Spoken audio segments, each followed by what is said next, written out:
Cypress hand in hand. Red scarf burning in the night. Lantern eyes fear her sight.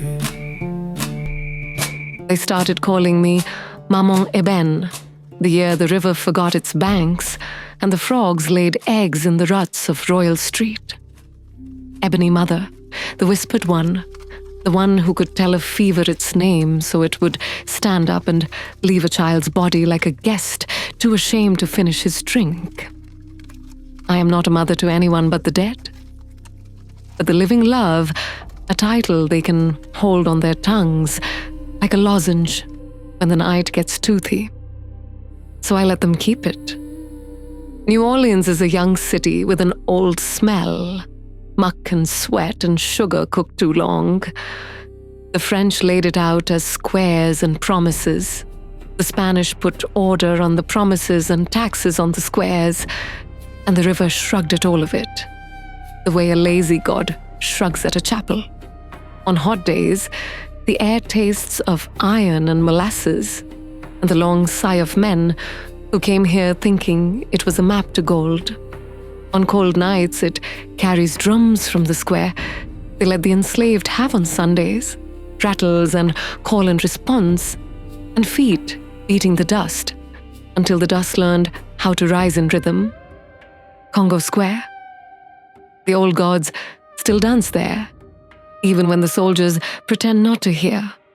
I keep a house where the city frays into swamp, where the banquettes of Dauphin end in a path, soft with cypress needles and the smell of fish. My shutters wear flaking Spanish green. My stoop has a notch for every shoe left on it, with a coin inside and a fear pressed into the coin. A brewer's wife leaves a coin when her milk will not come. A sailor leaves a coin when he has dreamt of water in his lungs. Even the men who would later say, which like they spit orange seeds, leave coins when their sons burn hot and babble. Everyone comes to me sooner or later. Priest first if they can endure the Latin. Me when the Latin makes them cough without healing the lungs. I was born where the land is older than boats.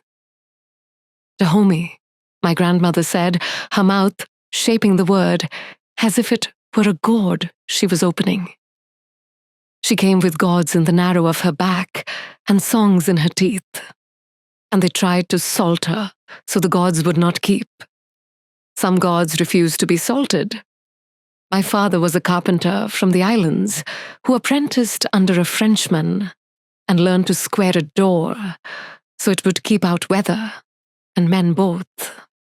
I learned from them how to nail a frame true and how to call the wind by its childhood name. A woman is easier to live with if she can do both. At my hearth hangs an iron pot, black with years of fires. I keep bones in jars and breath in smaller ones. I have a bottle of river water for each voice the earth gives me. A soldier cursing the fever that took his leg and then his life. A midwife laughing because the breech baby turned when she sang to it. A boy who drowned trying to steal a kiss from the Mississippi and got a mouthful of weeds instead. When I want company, I uncork one and listen. The voices fog the room with the sound memory makes when it is almost warm enough to be comfortable and almost cold enough to warn you not to sleep. Most nights I go to the cypress with offerings, a handful of cornmeal, a curl of tobacco leaf, 3 drops of rum. The cypress knows my name. Its knees jut like old men's knuckles from the water, and its beard drags the tide as if telling the river not to slip. I press my palm to its bark and feel everything the bark has heard. Secrets rubbed into it by men pissing with their backs to town. Prayers whispered by women who came to hide and then decided to keep hiding. Once the cypress shook, and I understood. A body was tangled in its roots. The river had brought me another story. I know that make-believe Christians will clutch at beads reading this and say, I consort with devils. It is true, I consort with what devours. But I feed the devouring what it is owed, so it will eat what it should. That is what a city healer is, if she's honest. A woman who negotiates with the mouths no one else wants to admit exist. The priest hates me. He is a Capuchin with a tight mouth and hands that smell of lemon peel and ash. He sprinkles holy water on my doorstep some mornings, like a householder salting his walkway. The frogs grow fat where it falls. The ants avoid the line for days. He calls me abomination from the pulpit so sweetly that the old women nod, thinking he's asked them to bring more bread for the orphans. He tells the governor's secretary I stir rebellion with my soups, that my laughter puts cracks in the levee. He forgets that his God came from a people who wrestled in the dark, with things that had no names, and woke with new hips. I do not forget. I have wrestled too. The swamp does not give you power for telling it, please. The swamp likes you better if you say thank you and mean it after it has already taken a tooth. When the Good Friday fire lit the city in 1788, the bells could not ring because the priest would not let them. God's quiet, he said. While roofs went to smoke and men saved their mattresses and left their neighbors' babies to spit black soot. The sky glowed like a kiln, and the river reflected it, the way a liar repeats a story back to you, hoping you'll believe it. I stood on my stoop and tasted ash and penny metal and the acid of fear. I do not save cities. I am not a saint. But I walked to the cypress and pressed my hand to its chest, and it told me where the wind would turn, and I told the wind where to find a gap between streets so it could slip through and lie down. It did.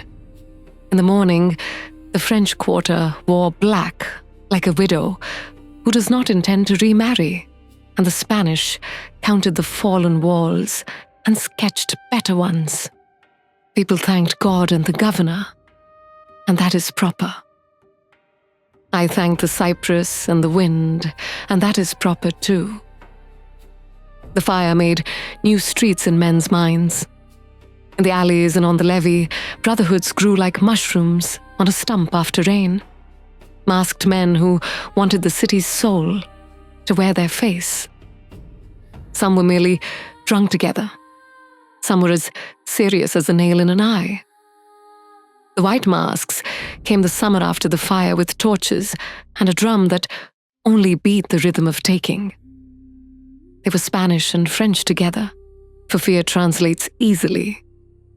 They said they were guardians, that they would clean the rookeries of thieves and whores and witches, as if thieves and whores and witches were a single kind of rat chewing the same wall. They left a rooster's head nailed to my door, a cross cut into its beak, a thumbprint in blood at the top of the cross where a man had to steady his hand. The cypress rustled, though no wind moved. The river licked the bank as if tasting for me.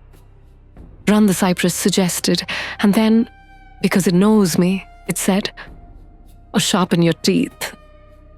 I'm not a woman who flees. But I was not always that woman. In Dahomey, when I was small enough to be carried by my mother, with my legs around her waist and my cheek against her shoulder, men came with iron-like punctuation in their pockets. They took my mother one way and me another. The ship's hole taught me the alphabet of darkness and the grammar of hunger. The sea tried to pull me into its mouth. I bit the lip and made it bleed. In Saint-Domingue, a man counted my thighs with his fingers and announced what I would be good for. I gave him a fever that loved him too well and took him away in a fortnight. When I slipped to the bay at night and called to the water, it reminded me of my mother's shoulder and my grandmother's word for God that tastes like pepper and rain. I was smuggled across to this low place where the river and the sea argue, and here I learned new words. Spanish that whips at the end, French that slides, Choctaw that stacks like wood.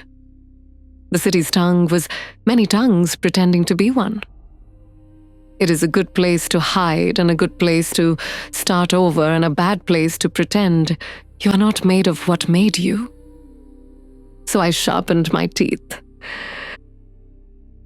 The night the white masks came for me, the air held the clean cold that makes a dog buck its ears.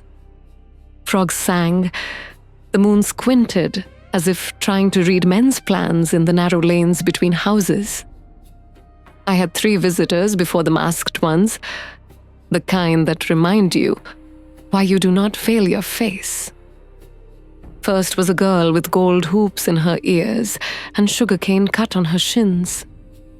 She came from a plantation upriver, slipped from a boat that brought bales and took whispers. She wanted a draught that would soften a master's hand. "Not to poison?"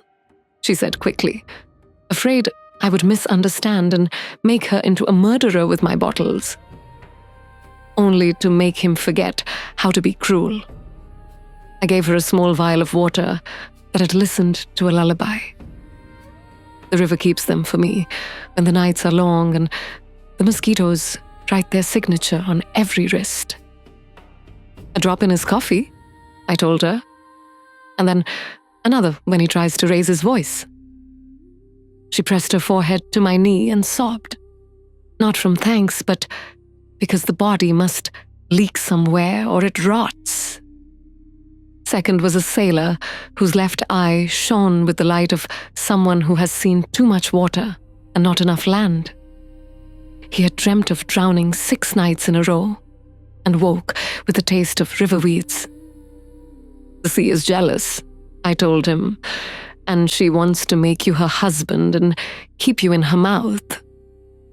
Take this iron nail and tuck it in your sleeve. When she tries to kiss you, prick her lip." He paid me in a coin with a hole drilled through it, and an apology I didn't need. Third was a woman from the Ursuline house with flower on her cheek and a rosary tucked in her sleeve. "I'm not supposed to be here," she said, "but the baby will not breathe right." In her arms, the baby wheezed like a bellows chewed by rats. I let the child breathe into a jar until the jar held the sound of him, and then I held the jar to my ear. There it was, the little hitch, the tightness that needed telling. "No devil," I said, because the nuns always fear devils. Only lungs scared of their own house. "Boil time? Boil it until the kitchen smells like a field. Drip it onto linen and let him breathe through warm cloth." She looked at me like a woman who had seen water appear in a well that was dry yesterday. "Go," I told her. "The masks are coming for me, and you should not be here when the night grows teeth." The nun flinched as if I had struck her. "We pray for you," she said. "Tonight, we will pray more." "Do not pray for me," I said. "Pray that the city remembers who feeds it." She went. I pulled my red head wrap tight, tied it with a knot that reminded me of my father squaring a door. I set bowls on my stoop, one with river water, one with rum, one with ash. I painted a mark on my door with blood from the pad of my thumb. Not to keep them out, but to invite them in. Some battles are better inside the house where the walls listen. When they came, They did not come as a crowd that could be counted. They came as many silences, boots in mud, torch fire like fox eyes, white masks painted with crosses and suns, and a symbol that wanted to be a star and failed. Also with them, a man without a mask, because he wanted everyone to know he was brave enough to show his face where others hid theirs. The priest. "Daughter of Satan," he said. "Father of none," I answered, and heard the frogs snicker. He flinched, and one masked man lifted his torch in a way that said he liked to burn, not because it cleansed, but because he liked to watch things blacken. They smelled of tallow and wine and the thin fear men carry when they have to pretend their fear is hunger. One reached the stoop and puffed his chest. He wanted to kick my bowls aside and stamp in the mess. Bowl kickers always look like boys who want to see the face their mother makes when the milk spills. I moved my foot. My skirt hit the movement. His boot came down on nothing. He stumbled and caught himself on the doorframe. The mark on the door burned inside the wood, like coals learning their names. He yelped, not because it hurt. My blood likes to warm wood, not char it, but because it felt like a hand closing around his wrist. A hand that had lived longer than his. "Witchcraft," said a mask. "Wood remembers," I said. The priest raised his crucifix. "Renounce," he demanded. "Do you renounce your hatred that tastes like lemon and ash?" I asked. "Do you renounce the way you want women to kneel and the way you want men to pretend they do not kneel for you? Do you renounce the cleverness you call righteousness when it kills slower than a blade and leaves the body useful?" "Bind her," a different mask said too quickly, the way men speak when they are losing the argument inside their head. The cypress creaked. The river shrugged. Bats wrote their tiny names in the dark. I let them come to my threshold. My house leaned forward, as if eager to smell them. When they put hands on my arms, I sighed. The sigh went past their ears and down the street and woke the jars on my shelf. Lids trembled, breath stirred. The priest began a Latin that sounds like a man trying to hammer syllables into submission. I answered in Fon, the language my grandmother told to my mother when they ground peppers together. The two languages do not like each other. The air tasted of a quarrel. Good. Quarrels make things take off their masks. They bound my wrists. I allowed that too. Sometimes you accept a little rope so you can choose when it burns. "Bring the cart," someone said. I saw the wheels wobble by the light of their torches. It had been mended with a wedge by a man who was better with his mouth than his hands. They piled brush as if the city hadn't had its fill. The priest lifted the iron from his belt.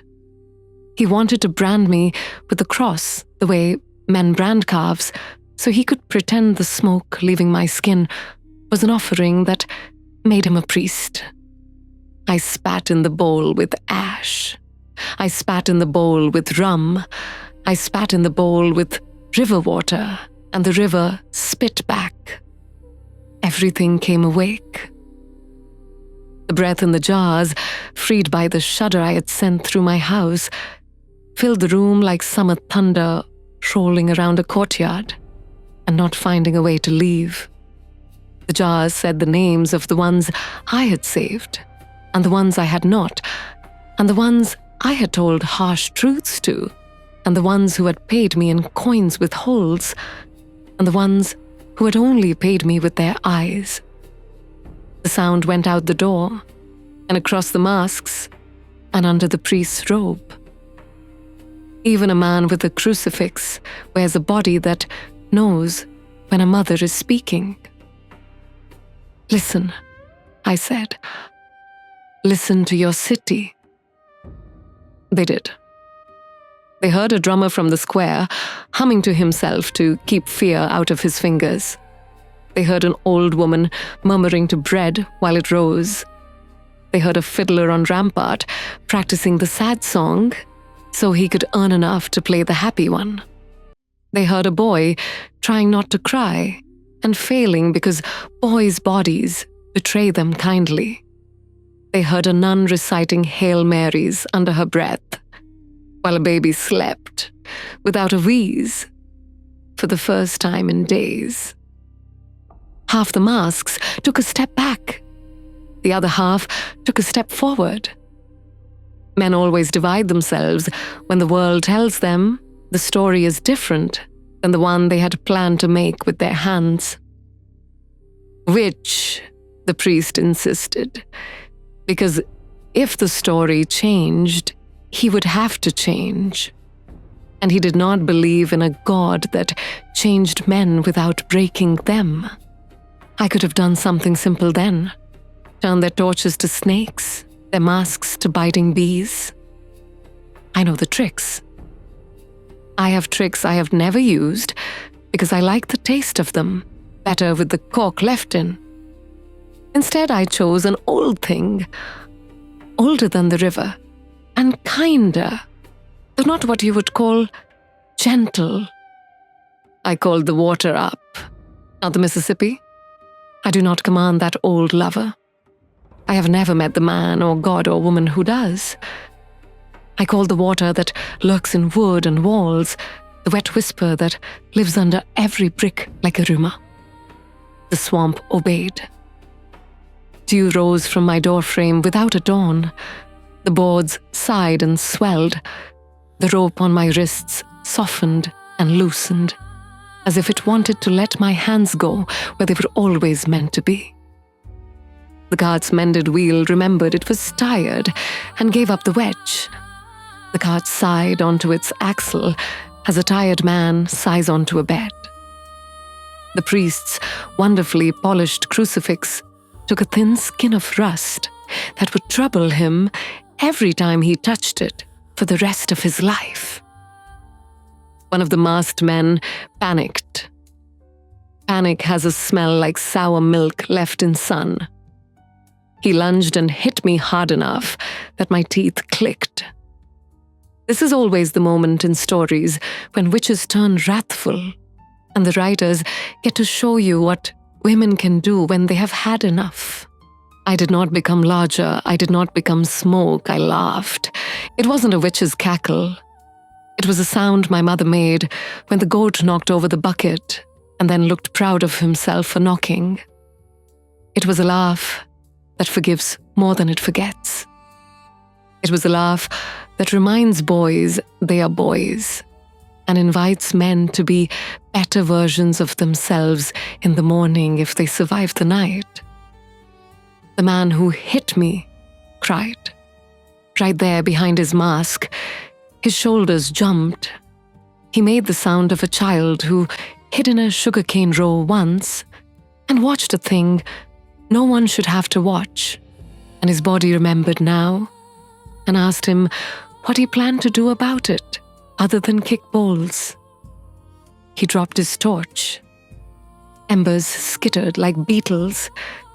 If the city had been as dry as Good Friday, my house would have gone to the sky. But the swamp had my hand and the cypress had my name, and everything that wanted to burn decided to sweat instead. Take off your masks, I told them. If you're going to do a thing, do it with your own faces. The priest hissed, "Don't." But he was not their king. He was a mouthpiece for men who needed a uniform to own their hungers. 2 pulled theirs away immediately, like bandages. 3 more, slower, as if their faces were shy. The rest kept them on because fear prefers company. I recognized them. Of course I did. The man who sells nails, the clerk with the uneven eyebrow who writes down all your truths for a fee and then sells the paper again when you aren't looking, the butcher's boy who blushes around pretty sailors, the ship captain who stares at the horizon, even in church, the soldier who never stopped marching after the war, ended in another country and another language. Go home, I said. Hold your children. Refill your lamps. Eat your supper with your hands so you remember what your hands are for. If you come back tomorrow, wear your own faces. And if we come back with them? The captain asked, not mocking, asking. Then the swamp will write your names on the underside of the water, I said. It remembers better than men do. The priest did not leave. He held his place like a nail driven by a hammer, too eager to show its strength. We will come back, he said, with warrants. With soldiers, with a judge who does not laugh, I smiled. Make sure the judge's lungs are strong, I said. Sometimes they fail at night. It was unkind. I allow myself unkindnesses. I have a ledger for them. I promise to pay. They went one by one, disassembled, as if someone had pulled a thread through their middle, and they were forced to follow it. The priest put his lint-streaked back to me, and the swamp put little wet kisses on his velvet hem. I untied the rope and shook my wrists until the blood ran happy. I poured the ash into the river bowl. The ash hissed like a gossipy neighbor, told she has to keep a secret. I listened to my jars settle, the breath inside, deciding it would stay with me a little longer. In the morning, there were masks floating in the harbor, algae clinging to them like a despised cousin who will not stop visiting. People whispered my name like it had a taste they could not decide if they liked. It would be pleasant to end the story there with courage mistaken for witchcraft and witchcraft mistaken for courage. But cities are long stories, not short ones, and New Orleans likes sequels. Years pass. The governor changes from French to Spanish to men who think their handwriting can keep the river inside a sentence. There is another fire. The city learns to build with brick and choose courtyards over attics. The drums at the square thicken with new rhythms from upriver and down island. Men from Saint-Domingue bring rage wrapped in silk, and women bring green medicines and knives for their stockings. The priest ages into a man whose hands shake when he holds a book, and the nuns hum louder under their breath when they sweep. I am called to houses where the shutters are painted like rosaries. I am called to huts where the walls are patched with newspapers no one can read. I teach a girl how to rub 2 sticks and call up a fire that listens. I write a charm on the inside of a man's coffin with my finger, so his bad luck will go in with him and not follow his granddaughter. I tell a maroon who has lived in the swamp so long his hair smells like duckweed that he must not kill the planter who once whipped him, because some men do not deserve to meet the gods who wait at the bottom of the swamp. He cries when he thanks me. Men cry more easily in the swamp. It's the humidity. And then the white masks return because fear is a season people insist on replanting. It is 1794 when they come, a year the air doesn't hold itself right. The city burned again that winter. The men rebuilt again. That is what men do. The masks have better embroidery now, and their drum beats the way a snake shakes its tail when it has decided not to be patient. They do not bring the priest this time. They bring a judge. He's a narrow man with eyebrows like careful cursive. He believes in ledgers. He believes the world can be kept in squares if the pencil is sharp and the ruler is long enough. He stands in my doorway and consults a paper. "Eben," he says, testing the sound as if it might stain his teeth. "You're charged with fomenting unrest among the Negroes, with poisoning, with blasphemy, with the sale of false medicines, with lewdness, with the theft of church property, and with the possession of prohibited fetishes." I want to laugh, but sometimes laughing at men like him only makes them believe you're monstrous. "I have never stolen church property," I say. "The nuns give me their leftover flour when the rats get into it." He looks up, offended that I have changed the rhythm he planned. "You do not deny the crimes." "Which are crimes?" I ask softly. "Giving medicine when your doctor is too drunk to find a pulse? Telling women where their own pleasure lives so men do not own it? Praying to a God who listened when yours did not? The river is not impressed by your squares, Judge." He steps back because I said his name without knowing it. It is written on his face as clearly as on his paper. "You will come with us," he says, not because he believes he can make me, but because he must perform belief to keep his world tidy. I could refuse.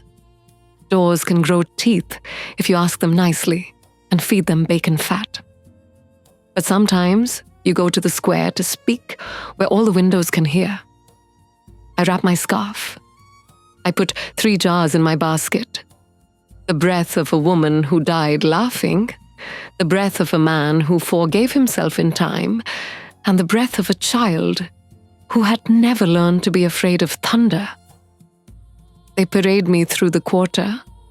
Men lean out from balconies, pretending not to look. Women watch from behind shutters and taste the air for the shape of the afternoon. Children run alongside because children love witnesses more than they love heroes. Drums hum from the square. Even on a weekday, men will find ways to practice joy. At the cabildo, the judge reads. He makes the charges sound like a catechism for hungry mouths. The room smells of beeswax and ambition. Spanish officers stand with their swords like punctuation at their hips. The masks keep to the edges, the way shadows pretend to be furniture. I place my basket on the table and uncork the first jar. The clerk coughs because laughter is not a thing you are supposed to breathe in court. The old soldier by the door grins before he can stop himself. The judge loses his place. The breath of a woman who died laughing wanders the rafters like sunlight let in by a fool who forgot the shutters. It touches everyone and makes them lighter, or reveals how heavy they have chosen to be. The judge blinks twice and recovers.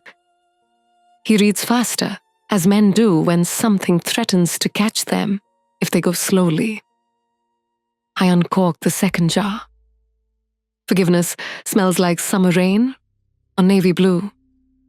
The Spanish officer on the left, who has a scar like a comma near his mouth, relaxes his fingers on his sword. He will resign in a month and open a shop that sells rope and stories. The clerk stops trying to catch the laughter and decides to catch his breath instead. The masks stir, uneasy, because forgiveness eats their food before they can serve it. Enough, the judge says sharply, so I give him the child who is not afraid of thunder. The breath spills out, bright and invisible. I cannot tell you what it looks like. I can only tell you that the room remembers what play is. The judge's lip trembles as if he is trying not to smile at a thing he has been told is beneath him. Outside, a boy mistimes his drumbeat and laughs and tries again. You will be exiled, the judge says at last, hoarse, from the parish and all its dependencies. To return is to invite the gallows. Exile me, I say, and I bless him in a language he cannot write down on his paper. If the city wants me gone, the city will say so. But it has not. And there are more doors here who know my knock than men who know how to keep me away from them. They escort me to the river because men love theatrics. A boat waits. The cypress leans as if to hear my sentence. People gather. People always do. A nun makes the sign quick and secret. A maroon stands in the crowd with a hat he did not own last week and does not plan to own next week. And his grin is the grin of a man who knows how to live between men's squares. The priest is there, older, dragged by curiosity like a net. The judge keeps his spine straight, the way you hold a poker when the fire won't draw. I step into the boat. I touch the water with my fingers. The river remembers me and licks my knuckles. The oarsmen pull. We move into the middle, where homes look like lies men tell themselves about permanence. The masks relax, thinking that distance is destiny. Do you know what exile is? I call to them, loud enough that the wind can take it into an alley and whisper it later to a girl who needs it. It is a word men invented when they forgot rivers. Exile is a sentence written by land. Water does not read. The river lifts, not a flood. I would not do that to the ones on the bank who have never used a mask to cover anything other than a bad tooth. Just a swell, a shrug. The boat rocks until the judge reaches for the side and looks suddenly human. The oarsmen curse softly and grin. We turn a little. The current jigs us, as a partner does in a dance when he wants to be the one to lead for a measure. The boat noses into reeds that look like green hair. The cypress breathes. I step onto slick roots and walk home across a language only old women and alligators still speak. They watch. They do not follow. You should not follow a woman who can walk on words you do not know how to pronounce. Years after, children ask grandmothers whether the witch still lives at the edge where the city pretends it is not swamp. The grandmothers say, "Don't be foolish." And then they tell the children to carry this bread to a certain shutter and leave it there at dawn. Men with masks grow old and their sons wear the masks less well because cities change the shape of faces even when faces think they are made of stone. The priest dies of a fever after giving his bed to a sailor with lungs like torn cloth. The nuns sing him home and no one mentions me when they speak of the mercy at the end. The judge moves upriver and writes a book that no one reads, and then he learns to fish and is almost happy. I keep doing what I have always done, negotiating with mouths, telling the truth, where it will make a crack wide enough for a new thing to grow, refusing to let men's squares be the only geometry that matters. I become a story that men argue over and women do not. On Sundays, the drums fatten the air until even the shutters sway, and the children dance with their knees high like colts and inventions in their wrists. On hurricane nights, the city climbs into its own lap and rocks, and tells itself it has survived worse and will again. Sometimes I think of the word mother and how it keeps finding me. I do not bear children. My womb is a room I keep for herbs and small animals with broken legs. But when I stand with my palm on cypress bark and feel the river suck the bank like a lover too greedy to be gentle, I understand. To mother is to hold what terrifies the others and convince it to nap. To mother is to choose when to bare teeth and when to sing. On the night the century turns, a boy comes to my door with a drum under his arm and a dare under his tongue. Mama Neben, he says, mocking that is not mocking because his body already knows respect and is trying not to know it yet. They say you are older than the city. I'm exactly as old as the city, I say. I'm whatever age the river is when it remembers to be kind. Teach me, he says, and the drumhead tenses a little. Ready. What? I ask. How to be good, he says, ashamed. I smile, and the frogs approve. Good is a word a judge writes down, so he knows how many men to punish, I tell him. It is not useful to a boy with a drum. Better to learn how to be true. True as a drum hit that lands where it means to and makes even the men who hate your God want to move their feet. I teach him the rhythm that calls rain off a field, and the one that convinces a baby to turn, and the one that takes the spine out of a mob, because it reminds them they too once had mothers. I tell him to play it at the square on Sundays, softly at first, and listen to who answers. He nods and hears his future, and goes to meet it. The city exhales, the cypress leans, the river writes a new page with brown ink. Men will come with their rulers and their ledgers. They will draw a nation under the air. They will bring flags and wars, and the idea that you can own a road. Let them. The swamp will smile with its many mouths. I'll keep my jars, I'll keep my iron pot. I will keep my laughter for boys who knock too late, and my teeth for men who pretend to be rivers. I am Maman Eben, which, if that pleases your fear. Healer, if that pleases your hope. I belong to the late 1700s, the way a ghost belongs to a mirror. You see me when you look correctly, and when you don't, I am still looking. The city is a wound that learned to sing. I hold the song in my hand and let it bite me when it needs blood.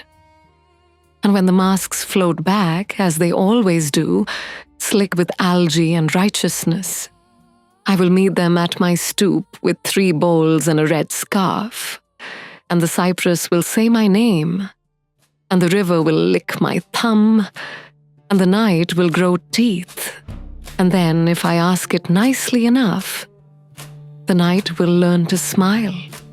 Down where the river eats the land, she walks with cypress hand in hand. Red scarf burning in the night, lantern eyes fear her sight. Salt and Cypress, smoke and rain, she's the mother of the lost and slain. Masts will burn and priests will fall, the river keeps her name through all.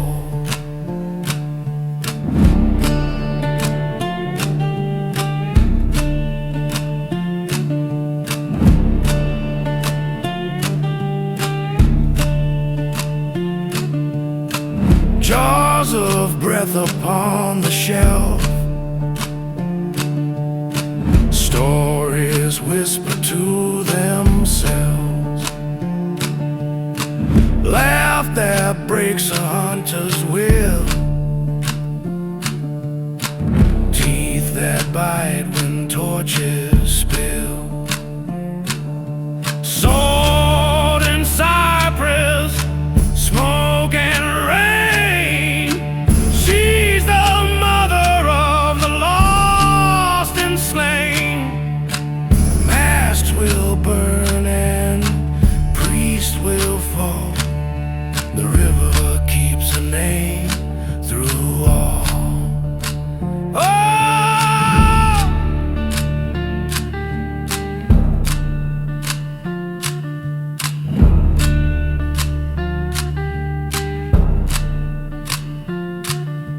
Exile's just a land-bound word. Water speaks and she is heard. Every drum in Congo Square beats her power through the air. Salt and cypress, smoke and rain. Mammon Eben walks again. Masks will burn and priests will fall. The river keeps her name through all. Salt and cypress, smoke and rain. Mammon Eben walks again. Masks will burn and priests will fall. The river keeps a name through all.